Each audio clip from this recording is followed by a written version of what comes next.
By now, I hope you all know who I am. But let me have the panelists introduce themselves to you. This actually, having been a journalist for 20 years, this was actually my favorite panel.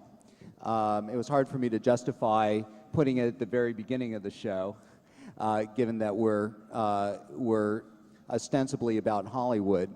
But I definitely wanted to get this in here because most of the companies we're talking about, the major media companies, if you look at them, most of them have a very strong media component, and the media component and the promotional component is absolutely critical to the success of Hollywood, and the ability for blog sites, so-called journalists who really aren't journalists in some cases, forming judgments, taking from other people, and so forth, has a very profound ability to shape not just the news, but as we're discovering, the performance of movies, television shows, and so forth. And as social networking becomes a bigger and bigger thing, I think that's only going to increase. So that's why I thought this panel was an important one. So why don't we go right to left? Each of you introduce yourselves, and then we'll get into the meat and potatoes of this thing. And try to leave some time for you guys at the end to ask questions. Sure. Thanks, Michael. My name is Don Loeb, and I handle strategic partnerships for a company called FeedBurner. Essentially, we help publishers, big and small, with their distributed media. We essentially have a sort of a feed management, i.e. RSS and podcasts and videocasts. That may be something you guys know about. We help publishers sort of measure their audience as it gets consumed outside the bounds of their website, so sort of engage their reach, sort of grow their user base, and also, most importantly, if publishers so choose to, monetize their content distribution. And we have about 400,000 publishers in our network, including folks like Reuters and USA Today, Dow Jones with Bambi Francisco here, and Sony Pictures and Epic Records and Geffen Records and so on. And lastly, we have about 100,000 audio-video podcasts, which represents about 50% of active iTunes podcasts. So it's sort of interesting that the viewpoint we bring is a tools provider and a data provider, understanding what happens to content as it's distributed across the web, both from the little guy all the way up to the biggest media companies in the world. Right. Good. I'm Bambi Francisco, internet editor, also columnist and correspondent for MarketWatch. Let's see, I started at MarketWatch in 1999. An online journalist, also television, but as an online journalist, we didn't really get much respect because we weren't really considered real journalists, and now online journalists are traditional journalists, or at least that's what how people refer to me, and so now I'm blogging, and so now I'm back in vogue. Back in vogue. My name is Leonard Brody. I'm CEO of a company called Now Public, based in Vancouver, BC, in New York. We are now the largest citizen news agency in the world, and by the end of this year, we will be the largest news agency in terms of news reach in the world. We are now 70,000 citizen journalists in 140 countries, and we will, by the end of this year, be on target to be at 150,000. So we've been in it for about 2 years and started out very early in the game of aggregating citizen journalists and content live at scenes and eyewitness reporting. And we are now one of the first partners with the Associated Press in New York, providing a lot of outsourced news at the front end to give their journalists and the people who work with them the ability to grab that content. So that's Now Public. Okay, good. So let's dig right into it. I'm certain there are people at every news organization that grind their teeth when they hear the word citizen journalist, because they are concerned about quality issues and sort of the appearance of the traditional wall between the content producer and the people out there, and the fact that opinion will infect the supposed objectivity of the news distribution process. So Bambi, you're probably the best single person to talk about that on the panel. So what's your perspective on that?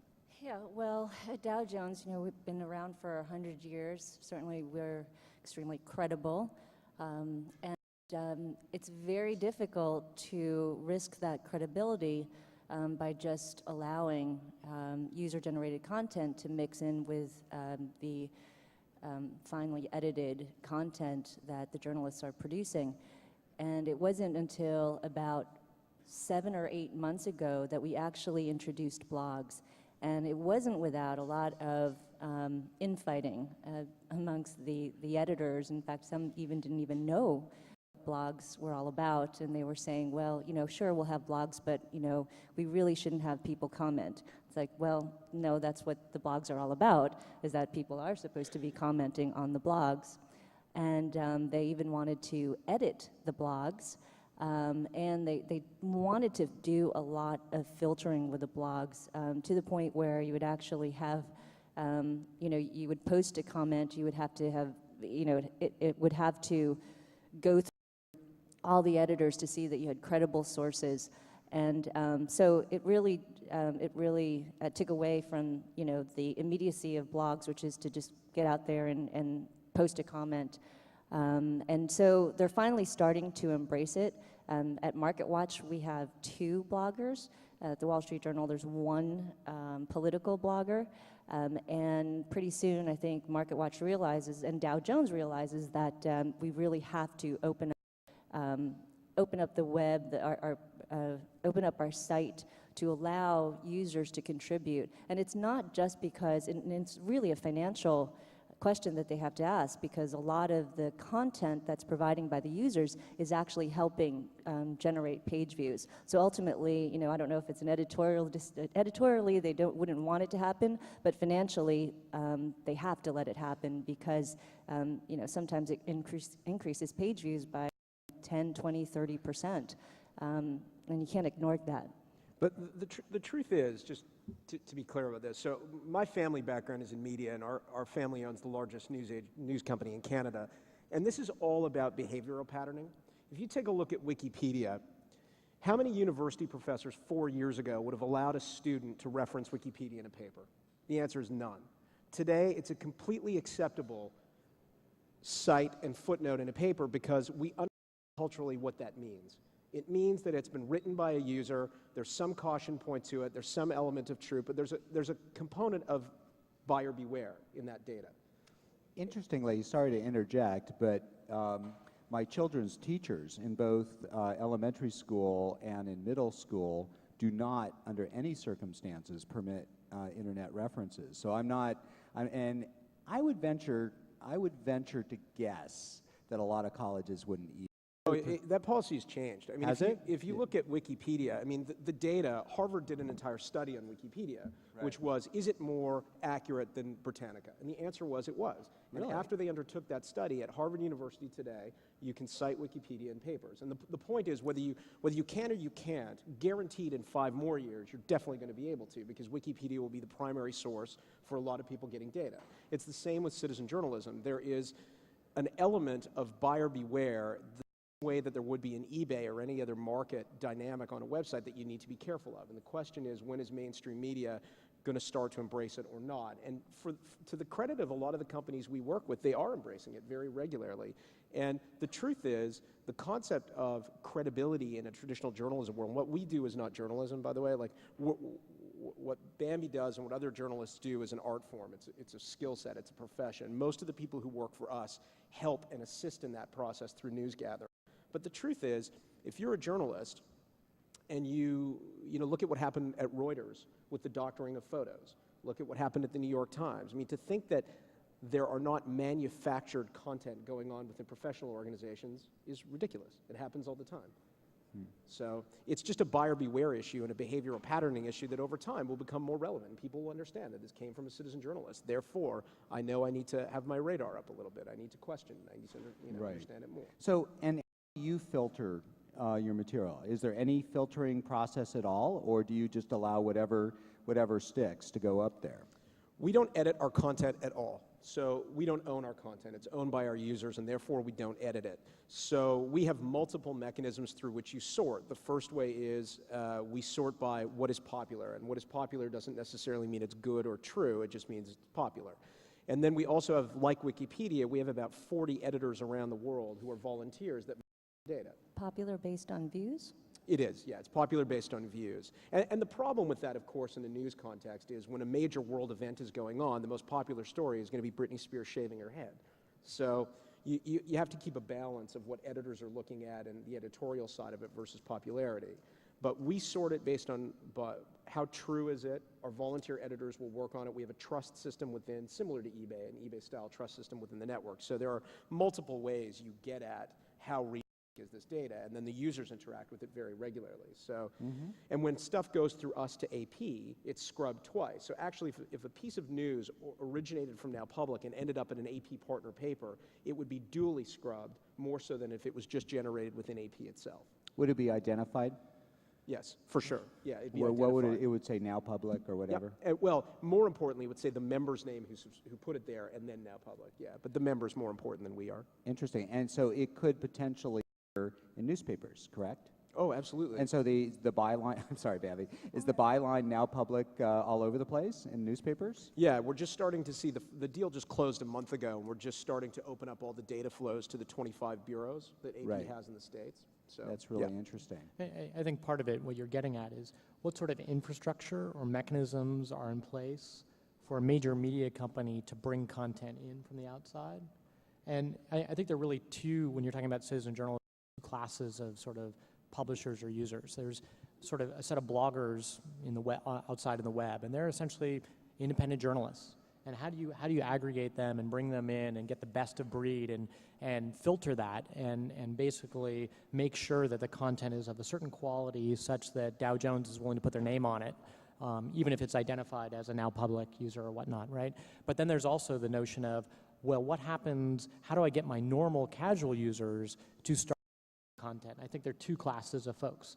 The independent journalist blogger, and then the someone out there with a cell phone who happened to take a video of, you know, the Rodney King beating. The accidental bystander is what we call the accidental bystander. And what mechanisms do you have in place to put them on your site or on TV or in the newspaper? Now And there's an infrastructure there. Now, Dan, you are generally content agnostic. Is that correct? I mean, anyone can use the tool. Yeah. We basically provide tool set for any publisher from a MySpace user, although that's less likely because they're not looking at their stats, so they're not necessarily trying to make money. So more like an independent journalist / blogger all the way up to Sony Pictures or Wall Street Journal. So from the vantage point of analytics, have you noticed a shift over the last few years? I mean, have you noticed that what is being looked at and parsed is an increased percentage of user-generated content versus the more professionally produced content? Are the proportions shifting? Yeah, I mean, I would say that the sort of early adopters. Well, first off, if you've ever used My Yahoo or Google homepage, you're using RSS. If you've put CNN on your My Yahoo page or Wall Street Journal, you're using RSS. So a lot of people don't know what syndication RSS is, but if you're using a personal page and putting content on, you are. And what's interesting is that people who really get into consuming blogs, after reading content like that or viewing content, they realize that the more places they have to keep track of, blogs and so on, the more likely they are to use some sort of application, a mail application or something, to consume all this content, and they're reading and viewing more and more content that is not mainstream media. So, bloggers and or video from YouTube or whatnot, and they're basically using applications that notify them when their content's update. But one thing that I want to make very clear is that most of the content people read, especially when it comes to news, isn't necessarily news. It's opinion layered on top of major media. So the companies that do the best in terms of sort of working or being part of the conversation, integrating content, a major media company, are the companies that open up and distribute their content as much as possible and allow other bloggers to layer on opinion and analysis. And that's what people are consuming. So it's not really whether they're consuming a blogger's content versus the New York Times are actually consuming both. They're using the blogger to filter what they read on the New York Times. Well, that's actually very interesting because that speaks to a conversation you and I had yesterday. I believe you said that the New York Times is the most widely referenced newspaper on the web. Yeah, well, don't quote me on that, but they're one of the most widely referenced, and the reason they are is that back in 99 or so, they launched these feeds, these RSS feeds for New York Times, and what they did is they have an archive wall just like every other newspaper, but what they did is they said if a blogger uses a special link to reference an article in the New York Times, that article never goes behind the archive wall. So that a user would click on a link, go read the article, and then if they wanted to click on another link, they'd have to register with the New York Times, but they made it very blogger friendly for people to reference their media. That's very similar to video, like can you take my, Jon Stewart video and embed it in a blog? You need to be very friendly or I should say open to the fact that you want people to distribute your content, and because of that, the benefits will accrue to that media company. That's interesting. Now, the Wall Street Journal, which is a Dow Jones company, has taken a different tact, right? I mean, it's moved much more in the subscription arena. Yeah, they hold their content very dearly. They do not like to part with it. So our videos disappear after about 45 days, and the content is still behind a subscription wall. And is the same true for Dow Jones? Dow Jones across the board for videos. For videos. Yeah. But there's free sites. I mean, MarketWatch is a free site, and it's advertising supported. I don't know what percent. I mean, of course, we don't really take as much user-generated content. The only thing we do right now would be comments as user-generated content. But so I don't know what the split is between.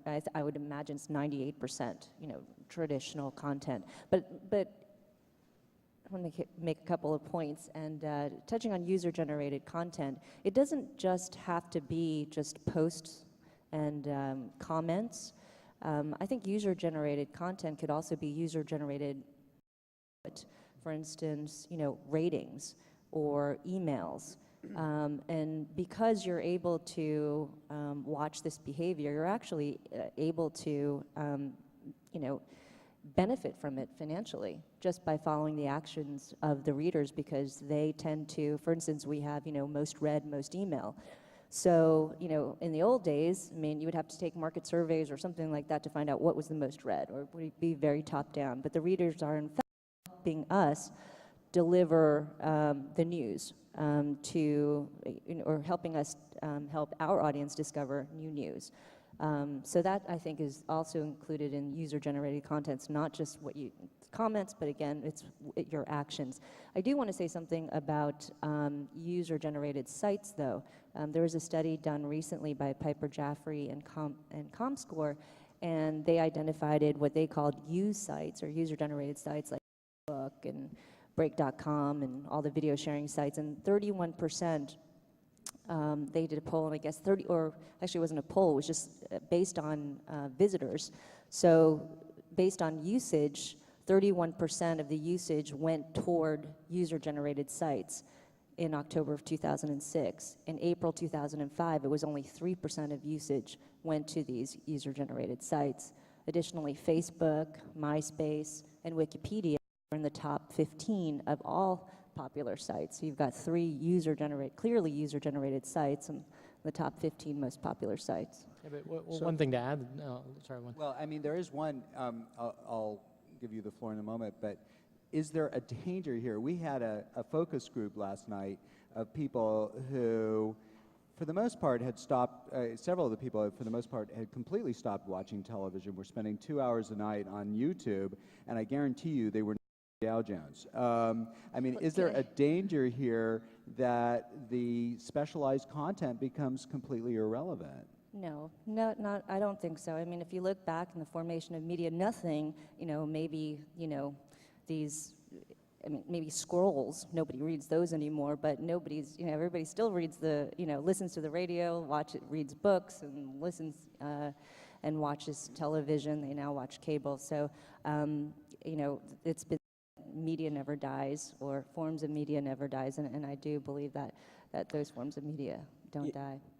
You know, I sort of feel compelled just to bring this back for 1 second. We're here to talk about citizen journalism, and I think one of the problems with citizen journalism is get lumped in to multiple categories like blogging. Citizen journalism is not blogging, and it is not the same thing. And the key fundamental difference of that is the execution video of Saddam Hussein.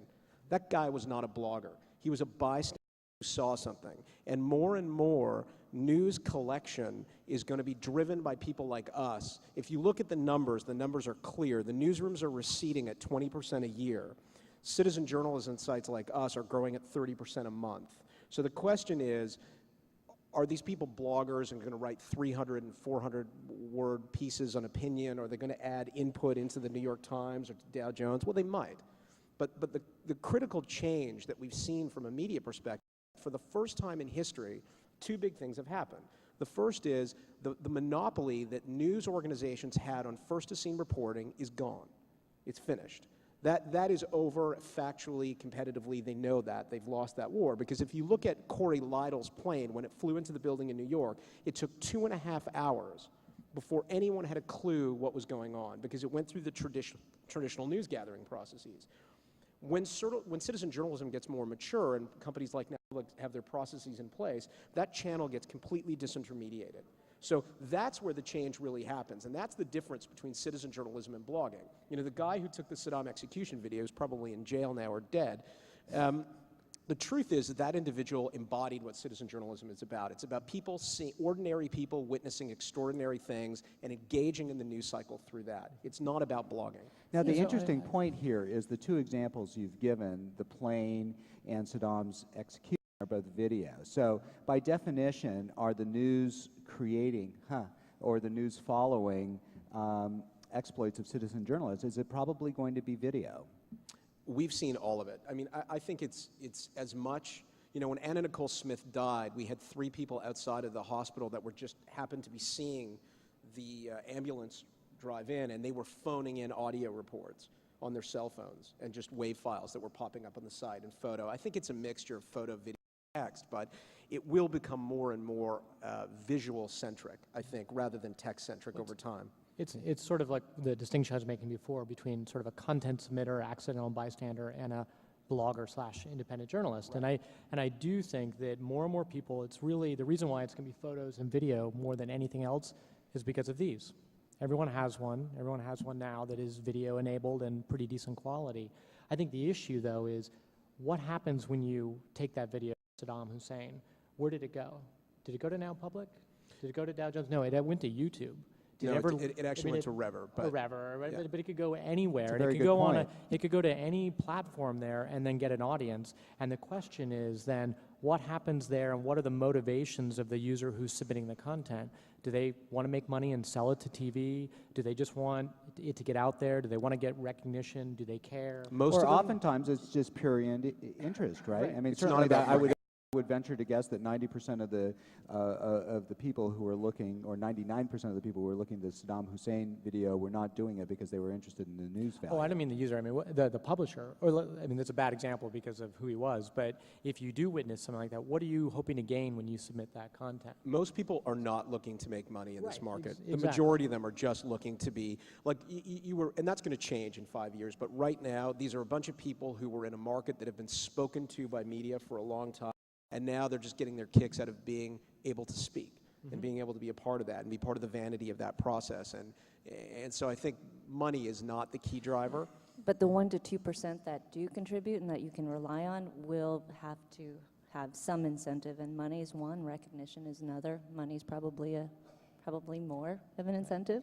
Yeah, I think that's right. I think there's that top 5% that want to be compensated, and the question is, what's the form of that compensation? And they're more journalists then. I mean, the folks that do this, doing it because it's easy. They don't have to write anything. They've taken a picture and or a video and they upload it and so their 5 want seconds of recognition. fame, they're hoping it's going to be, ironically enough, they're hoping it will be picked up by the major media. Yeah, you know how I view citizen journalism? It's almost like the villages a long time ago when you were sort of in this village, sort of everybody contributed.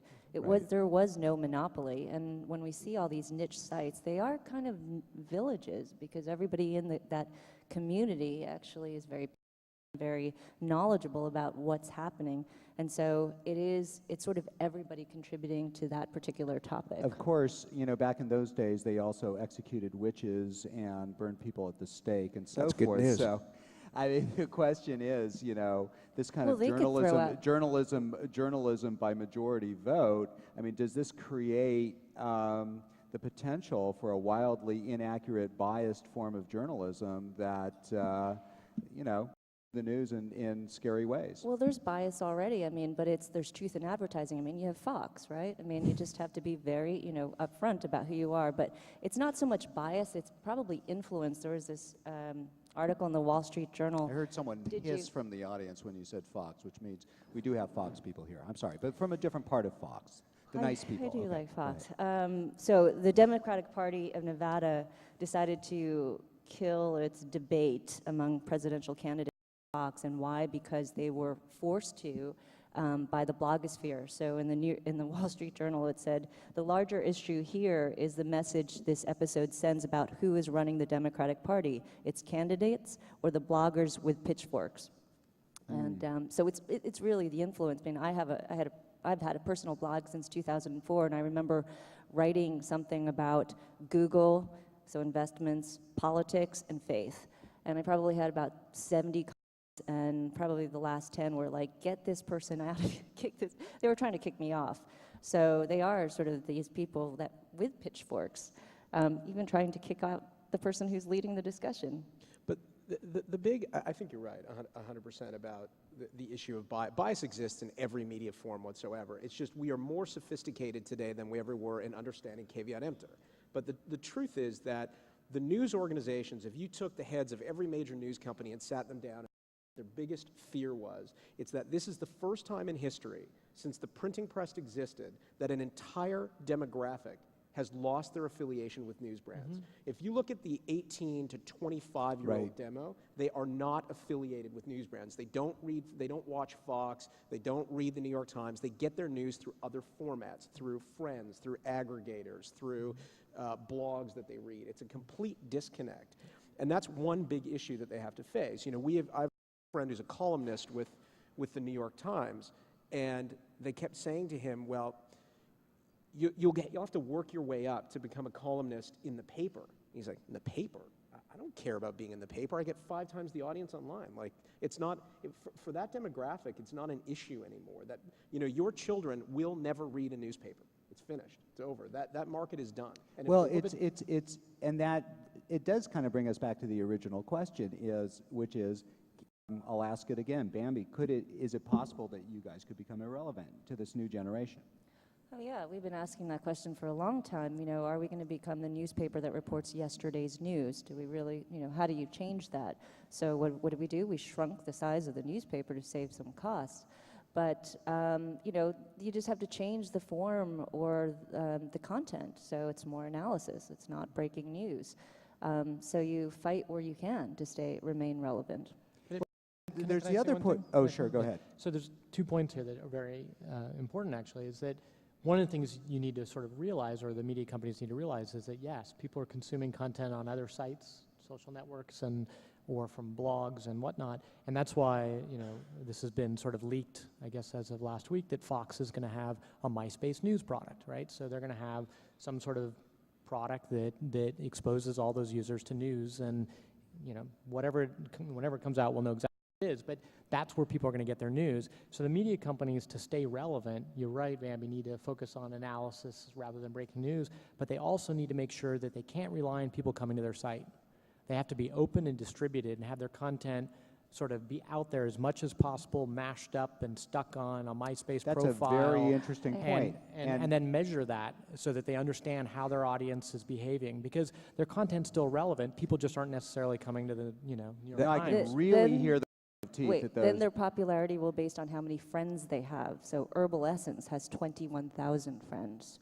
And so Fox News is going to go on to MySpace. That's on MySpace. I think that's really interesting, actually, that they have. It's also an interesting form of user-generated content. Well, what I meant when the MySpace news product is actually going to be some sort of aggregated news product. Your stuff will be in there, actually. Yeah, but that's interesting. This kind of a mashup, I mean, and we've talked about this, is what the entertainment industry is struggling with now.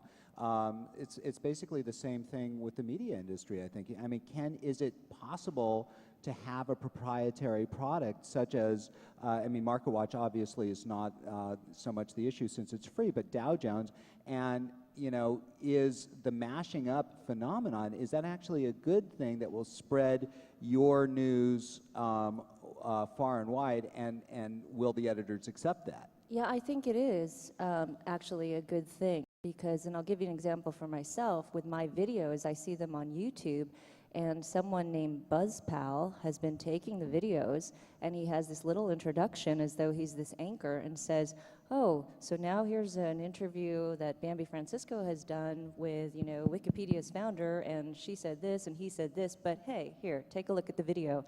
And so he's using that content, which is Dow Jones property, but I don't really care because it's actually helping us, you know, in our marketing and promotion of the brand.